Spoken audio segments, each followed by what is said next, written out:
आइए हम अति महत्वपूर्ण समाचार की घोषणा करें। और ये घोषणा ये है कि देश की 147 करोड़ जनता ने महाक्रांति को मूर्त रूप दे रही है।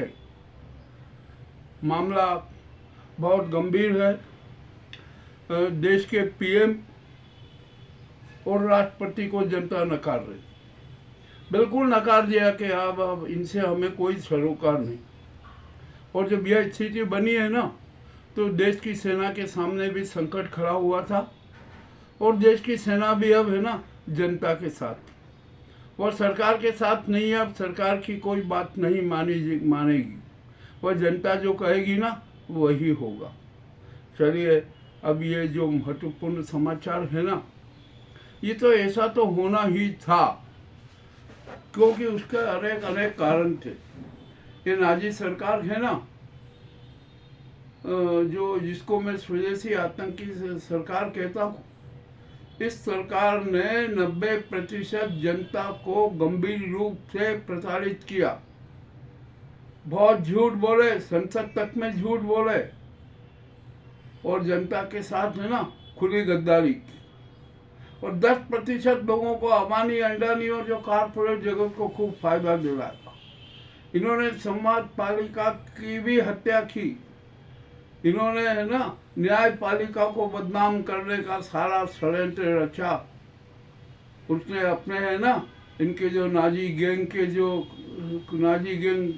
जो सरगना है ना, उन्होंने अपने बंधुआ मजदूरों, चिंटुओं और आईटी सेल तथा अंधभक्तों के माध्यम से हमारी न्याय व्यवस्था को भी बदनाम करने का षड्यंत्र रचा। सुप्रीम कोर्ट पर भी इन्होंने गंभीर आरोप लगाए, निराधार आरोप लगाए। इनका जो काला कारनामा है ना, वो अपने आप में बड़ा विचित्र है। दूसरी बात आती है ऑपरेशन सिंदूर को लेकर, जो इन्होंने सेना के ऊपर आरोप लगाए ना, सेना को बदनाम करने की कोशिश की ना, ये इनका सबसे बड़ा जघन्य अपराध है। और इस अपराध में प्रधानमंत्री और राष्ट्रपति दोनों शरीक। जब ऑपरेशन सिंदूर हो गया था, सेना के शौर्य का काम आया, उसने अपनी बहादुरी जताई, तो ऑपरेशन सिंदूर को सफल किया, तो ये नाजी सरकार है ना उसकी सफलता पर कुंडली मारकर बैठ गई और उसका राजनीतिकरण कर दिया। जो वहाँ पर जो शहीद हुए ना सैनिक, और जो परिवार मरे, जो दिवंगत हुए, उनके प्रति इनके मन में तरीक भी श्रद्धा नहीं थी, न उनके प्रति संवेदना थी। ये इतने निर्दयी, इतने क्रूर हैं कि इंसान की लाशों पर भी अपना सत्तावादी स्वार्थ सिद्ध कर लेते हैं, और करते रहे और करते रहेंगे। ये भी एक बड़ी गंभीर बात है। अब तो 147 करोड़ जनता भी समझ चुकी है कि ये नाजी गैंग है ना, स्वदेशी आती गैंग है, सत्ताखोर है, ये जनखोर है, राष्ट्रखोर है, ये समाजखोर है, ये देश में फूट डालती है। ये अंग्रेजों और मुगलों से भी अधिक घातक है। ये भी बात अब जनता खुलेआम कह रही है। ये देश की स्थिति के लिए बहुत बड़ी घातक बात। और अब तो 147 करोड़ जनता है ना, उसका विवेक सकारात्मक हो गया। वो खुद सोचने लगी है और इनके काले कारनामों की डायरी लेकर बैठी है कि तुमने ये इतने काले और कुकृत्य किए हैं, आपको सजा मिलनी ही चाहिए। और सबसे पहली बड़ी सजा तो ये है कि देश के प्रधानमंत्री को, उनके सहयोगी मंत्रिमंडल को और राष्ट्रपति तक को जनता ने नकार दी। अब ये सेना का सहारा लेते हैं ना, तो सेना ने भी हाथ ऊंचे कर दिए। अब सेना भी इस नाजी सरकार के पक्ष में नहीं है, साथ नहीं है, क्योंकि उसको भी इन्होंने बदनाम कर दिया। अरे ऑपरेशन सिंदूर को किस तरह से राजनीतिक रूप से भुनाने की पहल की, जनता साफ समझ गई। इतना समझ गई कि हद से ज़्यादा, और इनको अपराधियों के कटघरे में खड़ा कर दिया। इनको राष्ट्रद्रोही के रूप में मोहर लगा दी कि ये है ना जनभक्त नहीं है, राष्ट्रभक्त नहीं है, ये तो राष्ट्रद्रोही हैं समाजद्रोही हैं, ये सनातन धर्म के खिलाफ षड्यंत्र रचने हैं और इनको जनता के हितों से कोई सरोकार नहीं है। इनका एक ही लक्ष्य है कि बस सत्ता पर किसी भी तरीके से अधिकार रखा जाए। ये भी बात सच है, इसमें कोई दो राय नहीं है। और जो ये मोदी जी ने जो नाटक किए ना ऑपरेशन सिंदूर को लेकर, वो तो बड़े अति घिनौने। अरे सेना को बधाई देना थी, सेना के शौर्य की तारीफ करना थी, उसकी बजाय तुम अपने है ना आप रोड शो कर रहे हो अपने राजनीतिक स्वार्थ के लिए, सत्तावादी स्वार्थ के लिए। ये भी एक घिनौना कुकृत्य है, राष्ट्रीय अपराध है। इसकी भी सजा आपको मिल रही और जनता सजा देगी, अवश्य देगी। ये भी एक बड़ा विचित्र बात है। आपके रोड शो फ्लॉप हो गए हुए और आपने सेना को कमजोर करने का भी पहल की है। आप सत्ता और अहंकार, सत्ता के अहंकार में इतने डूब गए थे कि आपने सेना को भी कमजोर कर दिया। वायु सेना को कमजोर किया, थल सेना को कमजोर किया, नभ सेना को कमजोर किया। जल सेना, थल सेना, नभ सेना को सबको कमजोर करने का अपराध भी इनके सर पर। और दूसरी बात, ये तो हमारे जो बाबा अम्बेडकर का संविधान है ना, उसकी हत्या करने पर आमादा है। आज भी इनके प्रयास है कि जो भारत का संविधान है ना, उसको तहस नहस कर दिया जाए, संविधान बदल दिया जाए। ये भी इनका लक्ष्य है, ये भी प्रयास है। और देश की 90% जनता को है ना, ये कंकाल बनाना चाहते हैं और कंकाल बना रहे हैं। इसकी भी सजा इनको मिलना चाहिए और मिलेगी, अवश्य मिलेगी। जनता इसीलिए तो इनको नकार रही है। अब यहाँ आप ये कहेंगे कि राष्ट्रपति का क्या रोल? अरे राष्ट्रपति जी भी है ना इनके अपराधों में शरीक हैं। वो इनके हाथों की कठपुतली बनी हुई है। वो जैसा नचाते हैं ना, वैसे राष्ट्रपति जी नाचती हैं। अब तो जनता कह रही है कि ऐसी कठपुतली राष्ट्रपति हमें नहीं चाहिए। ये जनता का सोच है, ये जन सोच है। मेरे को ये जो बातें कह रहा हूँ ना, ये किसी समाचार पत्र में नहीं है, ये किसी की नकल नहीं है। जो जन भावनाओं को हमने जब पूछा टटोला ना, और जो जन भावनाएं प्रस्तुत हुई ना, उसकी यह प्रस्तुति है, उसका सच प्रस्तुति। हमारी सेना है ना, वो कभी भी आक्रामक नहीं हुई। वो अनुशासन में रही, संयम में रही। उसका कोई व्यापार नहीं है, उसकी कोई आकांक्षा नहीं है। और वो तो राष्ट्र की और सीमाओं की सुरक्षा उसका लक्ष्य है। जन सेवा, जब जन कष्ट आता है ना, तो उसमें भी ये शरीक होती है, सेवा देती है। हमारी सेना का ऐसा चरित्र, उस सेना के साथ भी इन्होंने गद्दारी की। आज 1,80,000 सैनिक की भर्ती होना थी, वो कुछ भी नहीं हुई। और अग्निवीर योजना के नाम से जनता को मूर्ख बनाया। ये भी सच है, कड़वा सच है। हमारी भारतीय नभ जो है ना, वायुसेना, उसको भी इन्हीं ने कमजोर किया। इन्होंने जो अनुबंध किए ना, वो भी सब नाटक है। अरे अब तो राफेल गिरने का दोष आप पायलटों पे दे रहो। अरे ये भी क्या नाटक है?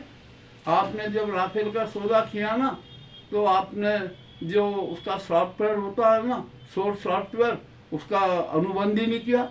किसी भी आप अनुबंध उठाकर देख लीजिए कि कहीं पर भी सोर्स सॉफ्टवेयर देने का अनुबंध ही नहीं है। यह भी इनका बहुत बड़ा अपराध है। अरे आपने कितने महंगे रफाल खरीदे और वे भी सब बेकार हो गए, कुछ नहीं। और दम इतना भरा कि अरे रफाल गड़गड़ा रहा है, उसकी गड़गड़ाहट सुनकर पाकिस्तान कांप उठा। अरे पाकिस्तान कांपने उठा और तो उसकी गड़गड़ाहट में हमारे ही विमान गिर पड़े। और जब सेना ने खुलासा किया ना, तो ये नाजी सरकार, नाजीवादी चिंटू, उनके अंधभक्त तिलमिला रहे और सेना पर आरोप लगा रहे। अरे तुमने यहाँ पर है ना, घर में बैठ के यार जरा घर से बाहर तो निकलो। जरा सा कहीं भी एक धमाके जैसी आवाज होती है ना, तो भागते फिरते हो। ये भी हमें पता है। हमसे वे जनता जानती है हकीकत की आपका चरित्र क्या है, आपका राष्ट्रवादी चरित्र क्या है, आपका समाजवादी चरित्र क्या है। बोले नाजी गैंग है ना, बहुत बड़े शातिर षड्यंत्र लेकर आई थी हमारे देश के संविधान को समाप्त करने।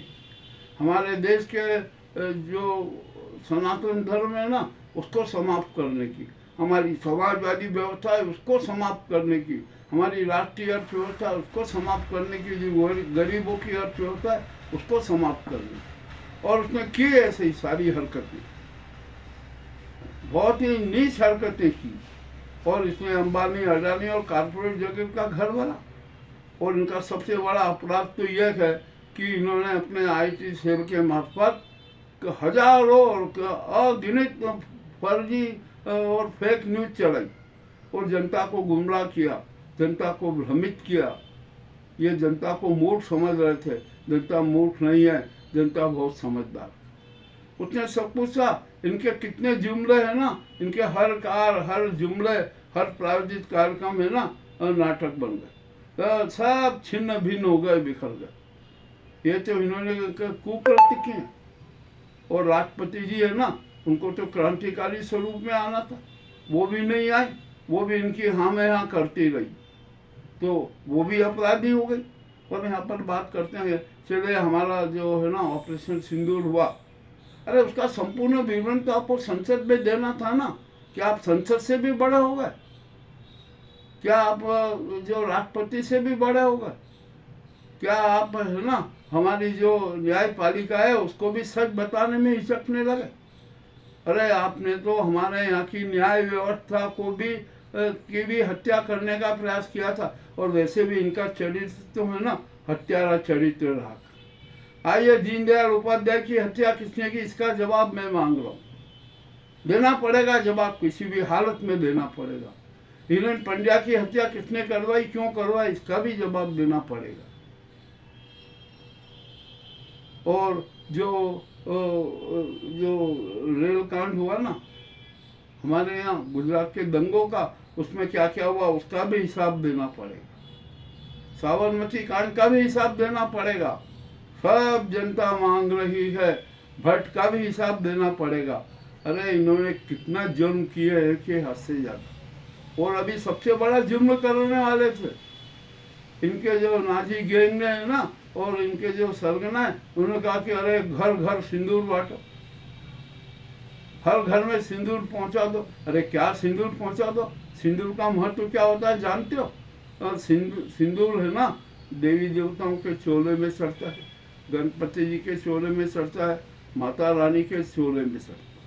और जब किसी की शादी होती है ना तो उसका पति उसके उसमें सिंदूर। ये तुम्हारे उछल कूद करने वाले जिनकी नीयत में खोट रहती है, वो क्या घर घर सिंदूर बांटेंगे?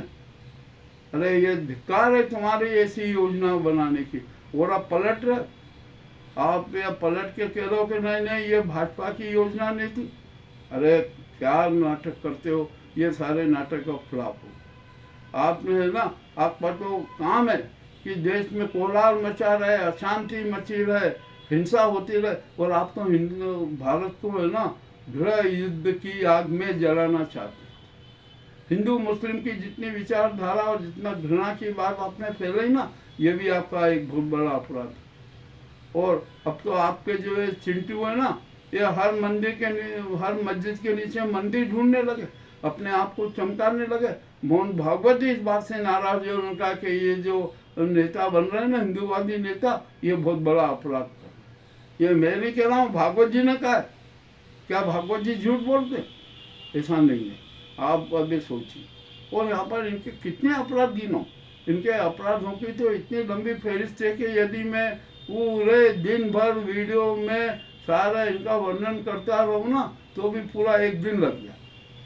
अभी चुनाव आयोग के समय किस प्रकार का धोखाधड़ी की, ईवीएम के माध्यम से फर्जी वोटिंग करवा के मतदाता सूची में हेरा फेरी करके, अरे अनेक प्रकार के इन्होंने फ्रॉड की।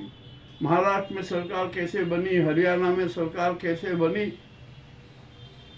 इनको भी पता होना चाहिए। और किस प्रकार के घोटाले किए। अब ये